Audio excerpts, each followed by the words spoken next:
Bom, hoje estamos aqui com o professor Dr. Fernando Cajardoni. O professor Dr. Fernando, ele é mestre e doutor em Direito Processual pela Universidade de São Paulo, universidade na qual ele também leciona como professor. Além do que, ele é juiz de direito no estado de São Paulo e, no momento, atua como juiz convocado no Superior Tribunal de Justiça. Professor, uma satisfação recebê-lo aqui no Explicando Direito. Satisfação é toda minha. Muito obrigado pelo convite. Professor, o senhor ministrou uma palestra no encontro regional sobre improbidade. Um dos temas que o senhor falou, o tema principal, na verdade, que o senhor falou, foi exatamente sobre a consensualidade na nova lei de improbidade, do qual, inclusive, o livro Comentários à Nova Lei é um lançamento do qual o senhor foi um dos autores, né? O senhor poderia explicar um pouco mais sobre isso para a gente? Claro. A ideia é a seguinte: quando você pensa numa ação de improbidade administrativa, que é uma ação que objetiva imputar a um administrador público ou a um particular que esteja trabalhando junto com o administrador público um ato considerado ímprobo, você sempre pensa que o judiciário, no final das contas, vai dar a última resposta e vai, eventualmente, absolver ou condenar essa pessoa por improbidade administrativa. Se ela for condenada, ela vai ter que reparar o dano causado. Além disso, ela vai sofrer algumas sanções, como suspensão de direitos políticos, perda do cargo, multa, entre outras. Quando você pensa na consensualidade, você pensa na discussão sobre a possibilidade de, em vez da acusação ser feita perante o Poder Judiciário, através de uma ação ajuizada pelo Ministério Público ou pela Fazenda Pública, que o próprio Ministério Público ou a Fazenda Pública possam se autocompor com o acusado. O acusado assume a responsabilidade pelo ilícito, ele repara o eventual dano que ele causou e ele aceita de bom grado as sanções que lhe serão aplicadas. Quer dizer, nós teremos, na verdade, um acordo. E a temática da consensualidade na ação de improbidade administrativa era uma temática muito presente, porque com a alteração que nós tivemos no ano de 2021 na Lei de Improbidade Administrativa, pela Lei 14.230, a gente acabou tendo uma disciplina mais adequada a respeito desse tema.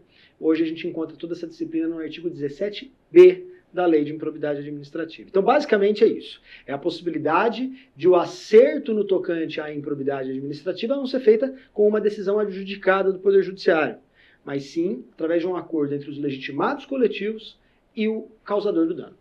E na visão do senhor, isso é um avanço significativo frente... Já tivemos aquela alteração, legislativa 2021, mas na visão do senhor é um avanço significativo para a efetividade, eu diria, exatamente, da improbidade. A gente tem que entender que essas mudanças que foram feitas no tocante à consensualidade na ação de improbidade administrativa, elas estão num conceito maior e numa evolução crescente do próprio sistema judiciário brasileiro. Bem, a gente não pode esquecer que no ano de 2015 entrou em vigor o Código de Processo Civil e logo no artigo 3º, entre as normas fundamentais, a gente encontra um dispositivo que estabelece que todos devem buscar as soluções autocompositivas e extrajudiciais para os conflitos. A ideia é que o judiciário seja mesmo a última ratio. E no caso específico, que está se prestigiando com a autocomposição em tema de improbidade, é exatamente isso. Veja, se a acusação, o Ministério Público, o Poder Público, querem sancionar alguém por um ato de improbidade, e se essa pessoa que causou o ato de improbidade reconhece que fez um ato de improbidade, topa pagar o dano e topa sofrer algumas sanções, extrajudicializar isso é a melhor solução, porque, veja, não há conflito. Eles estão de acordo com tudo que vai acontecer. E aí muitos indagam, Gerardo, o seguinte: poxa vida, mas falar em acordo em tema de direito punitivo não é algo muito complexo? Será que isso não extravasa um pouco daquela ideia de que quem aplica a sanção sempre é o Poder Judiciário? E veja, eu falei, nós estamos numa evolução recente, uma evolução constante para aperfeiçoar a legislação, para admitir acordos também em matéria de direito sancionatório. Veja, nós podemos começar lá em 95, quando saiu a Lei dos Juizados Especiais Cíveis. Lá já tinha previsão de transação penal, suspensão do processo, composição civil, que eram institutos despenalizadores que, para crimes de pequeno potencial ofensivo, objetivavam exatamente resolver a questão sem o judiciário ter que julgar.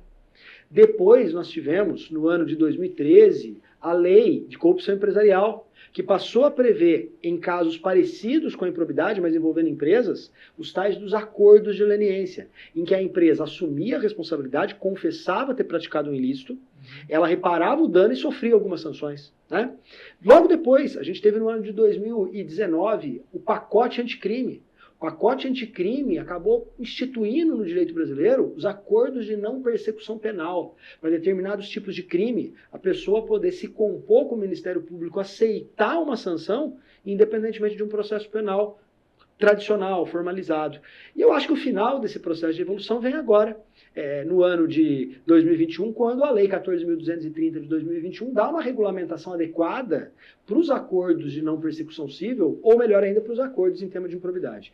Então, me parece que, respondendo sua pergunta, depois de toda essa divagação, que é altamente positivo para o sistema, que eu tenha em qualquer quadrante, seja no direito privado, seja no direito público, seja no direito sancionatório, a possibilidade das partes se resolverem sem a participação do Poder Judiciário. Vamos voltar ao Judiciário para aquela ideia de ser mesmo a última rácio. Quando não há como resolver fora do Judiciário, aí sim o Judiciário tem que ser chamado. Sim. Um outro ponto, professor, as mudanças na lei elas foram significativas, né? Nós tivemos profundas mudanças.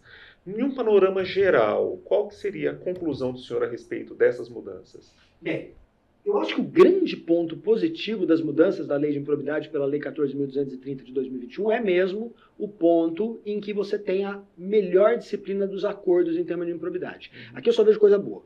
Tem coisa para melhorar, tem regulamentação para vir, mas os aspectos são positivos. Agora, no restante da lei de improbidade, talvez eu não consiga dizer o mesmo. E eu explico por quê. A lei de improbidade administrativa, ela veio no Brasil logo no pós-Constituição de 88, por conta de um discurso que havia na época, e os colegas mais antigos vão lembrar, do então presidente da República, Fernando Collor de Mello, que fez toda uma campanha para a reeleição, para a eleição, na verdade, Sim. dele, com o discurso de caça aos marajás. Não sei se você lembra disso, mas todo o discurso era feito nisso. Sim.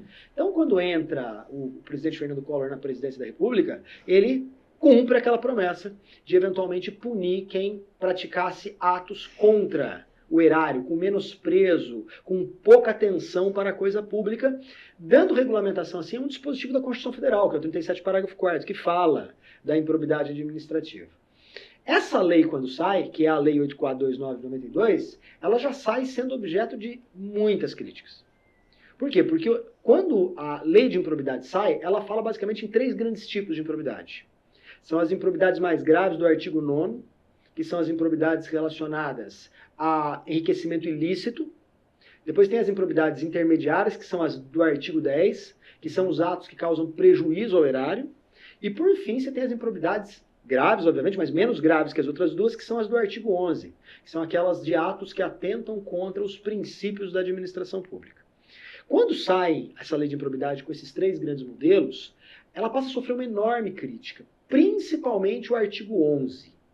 Porque ele deixa muito aberto a tipologia a ponto de praticamente quase tudo que um administrador faz poder ser interpretado como improbidade administrativa.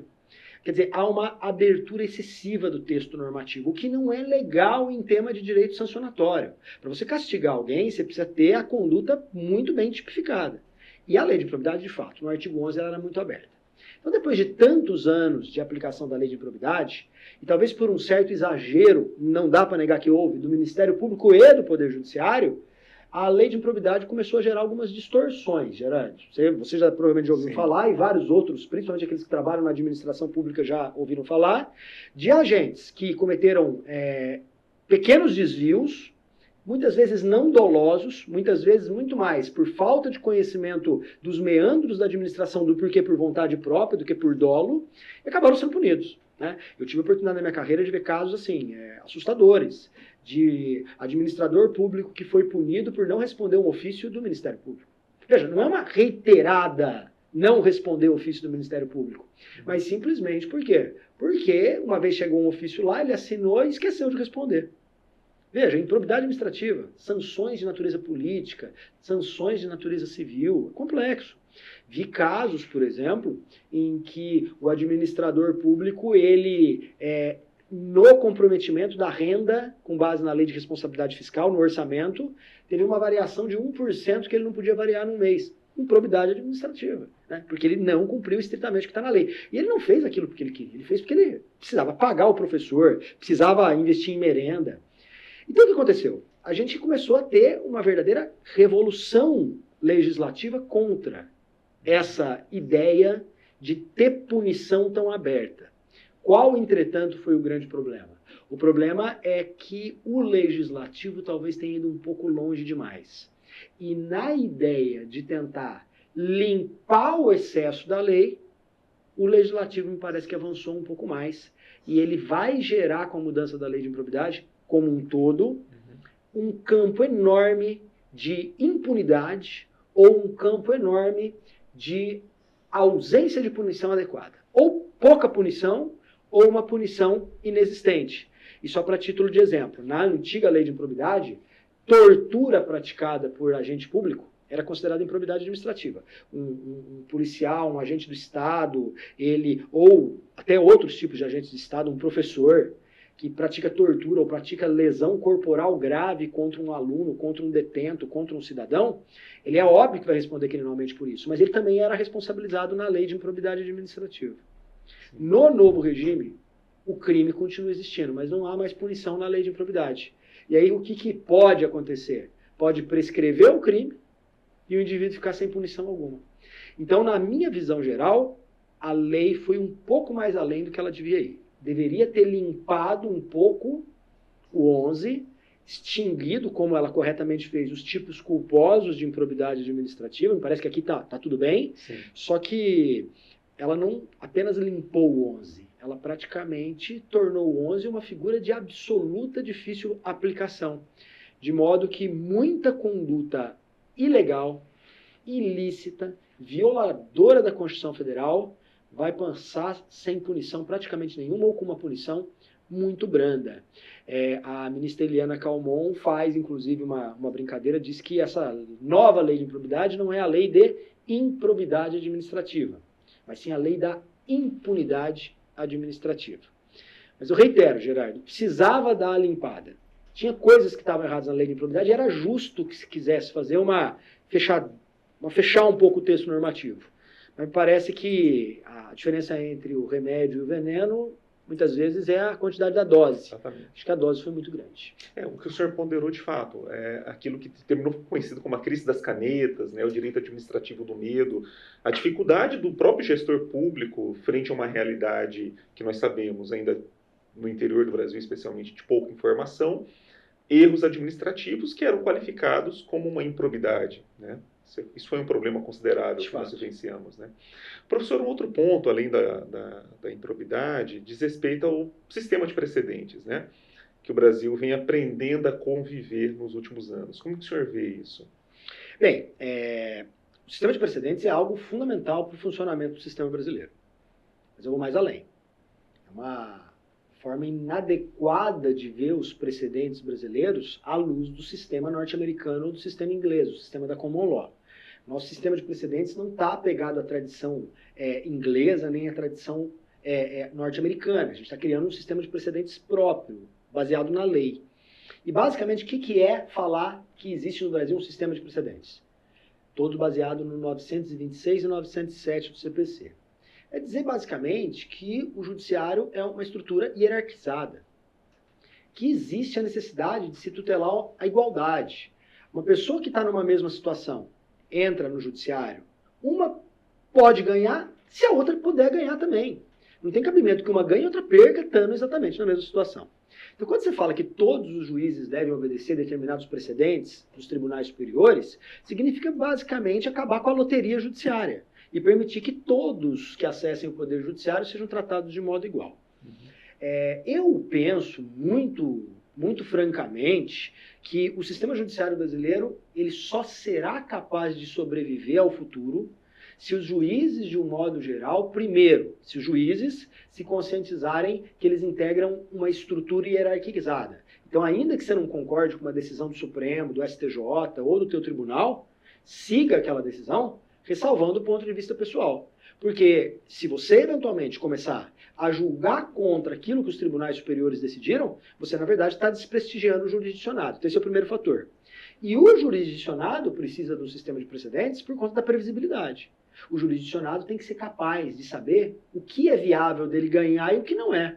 Eu sonho com o dia em que o jurisdicionado nem precise acessar o sistema de justiça, porque ele sabe que se ele tentar aquilo, ele vai perder, porque existem precedentes dos tribunais superiores que já disseram que naquela situação ele não tem o direito. O problema do sistema brasileiro é que, enquanto eu não implanto essa política de precedentes, eu não posso culpar o jurisdicionado por tentar a sorte.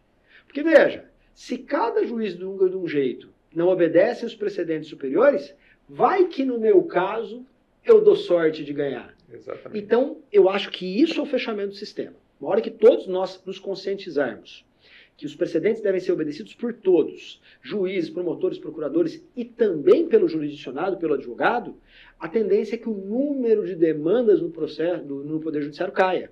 Por quê? Porque o cliente vai procurar o advogado, vai pedir para entrar com uma determinada ação porque ele acha que tem o direito, o advogado vai dar 2 tapinhas nas costas dele e vai falar, meu amigo, aqui não adianta entrar, porque já há um precedente, todos os juízes seguem os precedentes, então você vai entrar para perder dinheiro, para perder tempo.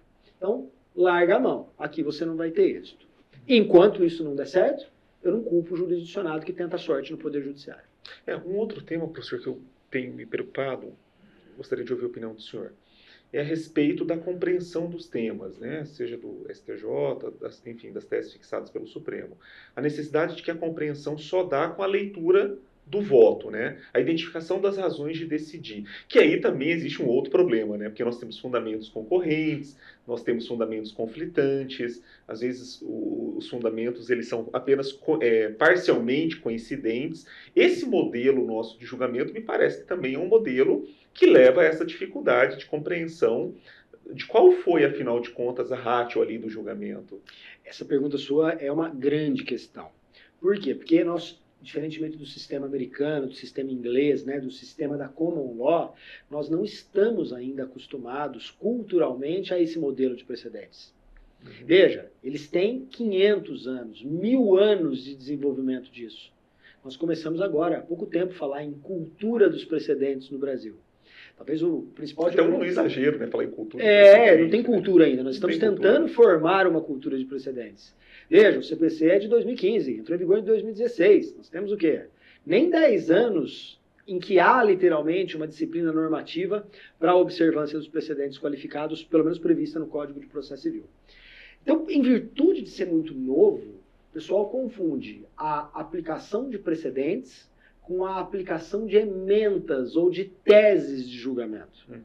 Os tribunais, quando julgam um processo que vai formar um precedente qualificado, que vai fixar uma tese repetitiva, uma repercussão geral ou uma súmula, ele, na verdade, desenvolve isso num pequeno resuminho, onde ele enuncia uma regra que doravante vai ser aplicada. A questão toda é que, para compreender aquela regra, não basta simplesmente se ater à literalidade do que está escrito ali. Você precisa acessar o próprio julgamento, todos os fundamentos que foram desenvolvidos, para tentar extrair dele a tal da essência do raciocínio, que é a tal da ratio decidendi, a razão de decidir. Até porque, se você extrai aquela ratio decidendi, significa dizer que ela não vai ser usada apenas para casos iguais a esses, mas para qualquer caso. Só para dar um exemplo, você tem uma discussão sobre ICMS, que hoje é um imposto não cumulativo. Se eventualmente ficar decidido que determinada operação não pode ter a cumulatividade do imposto, julgando um caso de ICMS, isso vai ser utilizado não só para o ICMS, mas para qualquer outro caso de imposto não cumulativo. Repara, é um erro achar que o precedente vale só para exatamente aquela mesma discussão de fato que está sendo debatida ali. Não, a essência vale para qualquer outro debate que esteja dentro dessa ratio de decidir. E por isso que é muito criticável o fato da gente basicamente só ler ementa para poder entender a essência do precedente qualificado.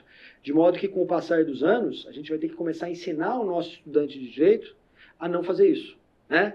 Inclusive, me parece que as faculdades de direito terão que se remoldar para que haja uma disciplina, que não vai ser processo civil, processo penal, direito tributário, mas sim uma disciplina chamada precedente judicial. exatamente para que a gente comece a estudar os casos e as razões das decisões dos tribunais superiores. Mas, repito, eu sou um grande otimista do modelo de precedentes. Eu acho que é muito ainda cedo criticar e cobrar respostas sistêmicas diante de tão novo que é o nosso sistema. Professor, um outro ponto que gostaria de aproveitar a oportunidade para ouvir a opinião do senhor é sobre essa singularização do processo de julgamento no âmbito dos tribunais, né?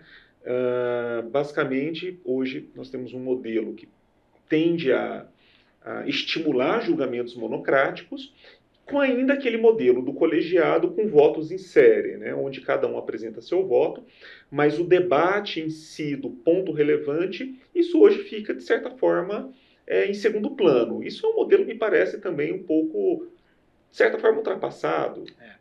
Nós temos dois problemas aí. O primeiro problema que você identificou é o excesso de julgamentos monocráticos. A rigor, a decisão de primeira instância é uma decisão dada por um juiz só. A partir da segunda instância, a gente tem, na verdade, julgamentos colegiados, com mais de um julgador decidindo se aquilo está certo ou está errado. A questão é que o volume de serviço no sistema judiciário brasileiro, até porque ainda não funciona uma política adequada de precedentes, leva aos ministros e desembargadores dos tribunais de segundo grau e dos tribunais superiores a decidir sem o colegiado, decidir que a gente chama monocraticamente. E isso eu não nego que é uma deturpação do modelo de julgamentos colegiados. Mas é uma deturpação necessária, porque senão você não cumpre o comando constitucional de tutela em tempo razoável. Se hoje todos os julgamentos fossem colegiados, eu não teria nem 70%, nem 50% da produtividade que o Poder Judiciário tem. Então, hoje, o julgamento monocrático é uma verdadeira necessidade, sob pena do Judiciário não dar conta de prestar tutela jurisdicional em tempo razoável. Esse, então, é o primeiro problema. Um segundo problema é o modo como são feitos os julgamentos colegiados. Uma vez não feito o julgamento monocrático, a gente passa, então, para o modelo de julgamento que seria o modelo ideal, que é um modelo com mais de um julgador se manifestando a respeito. E, principalmente nos tribunais superiores, a gente tem uma deturpação, como você bem apontou. Por quê? Porque a ideia seria que eles todos compreendessem a controvérsia e todos debatessem sob a mesma premissa, sob o mesmo fundamento, sobre a mesmo rácio decidente a respeito de decidir procedente, improcedente, dar provimento ao recurso ou negar provimento ao recurso. O grande problema no Brasil é que não há nenhum comprometimento pelo modelo brasileiro do julgamento colegiado se ater aos mesmos fundamentos. Então é muito comum falar que os Supremos são 11 Supremos. Por quê? Porque vamos pensar na questão da descriminalização do porte de entorpecentes. Todos os ministros, de repente, podem achar que tem que descriminalizar. Mas as razões que eles invocam para poder descriminalizar são 11 razões diferentes. E não uma razão sobre todos concordando. Veja, se fosse uma razão só para a descriminalização de todos, a gente saberia qual que é a razão que leva à discriminação. O que justifica aplicar essa razão para outros casos de descriminalização. O problema é que quando eu tenho 11 razões de descriminalização, eu, a rigor, tenho a conclusão de que haverá descriminalização.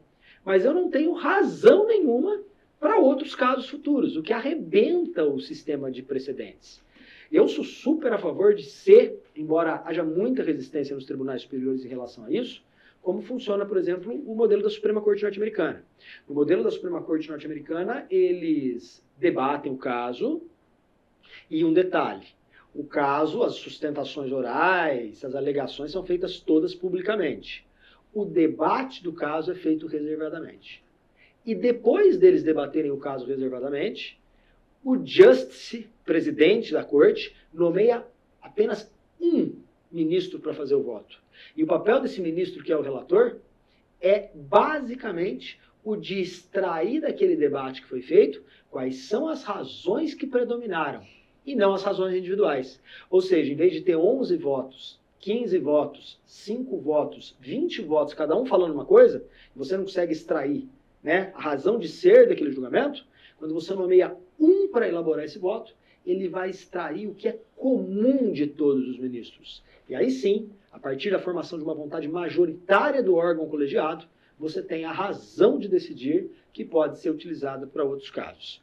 Mas insisto, isso demanda uma modificação legislativa violenta, uma mudança cultural violenta dos tribunais superiores e talvez a gente não esteja ainda pronto para essa evolução, mas que é uma evolução necessária. Professor, por exemplo, alguns autores, entre eles o Luiz Guilherme Marinoni, defendem muito a visão no sentido de que o STJ ele deve atuar essencialmente como uma corte de precedentes, né? Uma verdadeira corte suprema nessa perspectiva, sempre com essa visão pró-futuro, enfim, na verdade o caso seria apenas um meio para que se chegue a uma decisão que tenha universalidade, replicabilidade. Como que o senhor também entende nesse sentido, a visão do STJ, essa mutação pelo qual, segundo ele, o STJ vem passando nos últimos anos? Eu acho o seguinte, não me parece que seja certo o argumento, embora eu sei que tem gente que defenda isso, de que o Superior Tribunal de Justiça e o Supremo Tribunal Federal também, vamos colocar os dois, porque nesse aspecto eles são muito parecidos, sim, sejam apenas cortes de vértice, cortes de precedentes. Não me parece. Porque um tribunal superior no modelo constitucional brasileiro, ele tem tríplice função. Primeiro, ele tem função de órgão de julgamento. Nós falamos das ações originárias. Isso. Eu tenho determinadas ações em que os tribunais superiores, STJ e STF, não funcionam como cortes de revisão nem cortes de precedente. Ele julga processo igual ao juiz de primeira instância. Ações penais originárias contra autoridades que têm foro privilegiado, presidente da República, congressistas, desembargadores, ministros de Tribunal de Contas, sim, auditores de tribunais de contas. Então eles têm esse papel de julgar, por exemplo, ação de declaratória de inconstitucionalidade, ADC, homologação de decisão estrangeira, conflito federativo. Aqui eles atuam como cortes de julgamento. Então esse é o primeiro papel. O segundo papel é o papel de corte de revisão. O sistema brasileiro do 105, inciso 3º, e do 102, inciso 3º da Constituição Federal, colocam o Supremo e o STJ com o papel de revisar a decisão das instâncias anteriores. Seja porque há uma divergência de interpretação da lei federal, seja porque a interpretação adotada pelo tribunal viola a Constituição Federal. Então não dá para negar que eles têm um papel de corte de revisão. Aqui eles funcionam como tribunal de instância superior mesmo. Agora, sem prejuízo dessas duas funções, existe uma terceira. E a terceira função, aí sim, é a de corte de precedentes. É a de definir a interpretação adequada da Constituição Federal, STF, e a interpretação adequada da legislação federal, STJ, com o objetivo de, uma vez definido, vincular todas as instâncias inferiores, para que todos sigam, por conta da hierarquização, da verticalização do Poder Judiciário, aquilo que ficou decidido nos tribunais superiores. Então, veja, não acho que é só corte de vértice, não é corte só de precedente. Eu acho que elas têm os três papéis. Mas agora talvez venha o esclarecimento que cabe. O grande problema do sistema brasileiro hoje, que o STF já conseguiu resolver, mas o STJ ainda não conseguiu resolver, é que o STF hoje ele tem preponderantemente nesses três papéis o papel de ser corte de precedentes. O STF, ele desde 2006, conquistou um instrumento chamado repercussão geral. E o Supremo Tribunal Federal, quando ele julga um recurso de revisão, como um recurso extraordinário, naquele segundo papel de corte de revisão, ele consegue fazer muitas vezes que, pelo rito da repercussão geral, o que ele ficou decidido aqui vale como precedente para todo mundo. Em outras palavras, o Supremo Tribunal Federal consegue já fazer com que o caráter de corte de precedente sobrepuja os outros dois, corte de revisão e corte de julgamento. Agora, o Superior Tribunal de Justiça ainda não conseguiu fazer isso. O Superior Tribunal de Justiça, só para você ter ideia, o Superior Tribunal de Justiça no ano de 2023 julgou aproximadamente 460 mil recursos como corte de revisão, naquele segundo papel. Sim. Como corte de precedentes, o STJ por ano consegue fixar mais ou menos 60 recursos repetitivos. Veja, 460 mil contra 60, 70, 100 chutando alto. O que eu quero que os senhores percebam o que nós precisamos é fazer com que o Superior Tribunal de Justiça pare de julgar tantos recursos e passe a julgar mais precedentes, fixando teses como o Supremo consegue fazer.